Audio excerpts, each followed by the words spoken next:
పద్దులపై శాసనసభలో జరిగిన డిస్కషన్ అధికార విపక్షాల మధ్య మాటల తూటాలు పేల్చింది. సర్కారు టార్గెట్ గా కాంగ్రెస్ సభ్యుడు సంపత్ చేసిన వ్యాఖ్యలపై అధికార పక్షం ఒంటికాలిపై లేచింది. డబుల్ ఫ్లాట్ దళిత సీఎం సంగతిపై సంపత్ ప్రశ్నిస్తే సర్కారు తరపున వకాల్తా పుచ్చుకుని ఎదురుదాడికి దిగారు రసమై. దీంతో సభలో గందరగోళం చెలరేగడంతో డిప్యూటీ సీఎం సభను రేపటికి వాయిదా వేశారు. అవినీతి కనబడుతుంది కానీ 42 లక్షల ఇల్లు కట్టిన ఘనత కాంగ్రెస్ ప్రభుత్వాన్ని.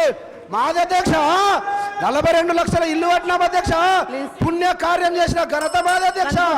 అటువంటిది పచ్చ కామెర్లలాగా అవినీతి గురించే మాట్లాడుతూ ఉన్నారు అధ్యక్ష. 42 లక్షల ఇల్లు కట్టిన పుణ్యం మాకైతే ఢిల్లీ ఇవ్వకుండా ఉసురు పోసుకున్నది వాళ్ళకైతుంది అధ్యక్ష. నేను ఒక దళిత కుటుంబం నుంచి, నిరుపేద దళిత కుటుంబం నుంచి వచ్చాను అధ్యక్ష. అన్ని రకాల అవస్థలు పడ్డాను అధ్యక్ష. ఈ సమాజంలో ఒక దళితుడు ఎన్ని రకాలుగా అవమానపడతాడో, అవస్థలు పడతాడో, అసమానతలకు గురవుతాడో దానికి నిలువెత్తు సాక్ష్యం అధ్యక్ష. నేను ఇవాళ దొంగలే దొంగ అంటే వాళ్ళకి ఎందుకంత భుజాలు తడుముకుంటారో నాకు అర్థమైతలేదు. ఇవాళ ఒక్కటి ఇంకా దళితుల పేరు చెప్పుకొని శవాల మీద ప్యాలాలు ఏరుకున్నటువంటి సందర్భాన్ని మేము ఇంకా సహించం దళిత బిడ్డలుగా అని చెప్పేసి ఈ సందర్భంగా ఒకటి కోరుకుంటూ, 120 మందికి నిజమే ఇచ్చిరంట పక్క ఇల్లు, కట్టుకున్న ఇళ్లకు వాళ్ళు పెట్టుకోలే కిటికీ తలుపులు. ఇది ఎవరో కాదు, మీ పాలమూరి బిడ్డ గోరేటి వెంకన్న రాసిన పాట యాద్ చేసుకొని మీ ముఖ్యమంత్రి గారు దళిత చైతన్య జ్యోతిలో నాతోని పాట పాడించుండు.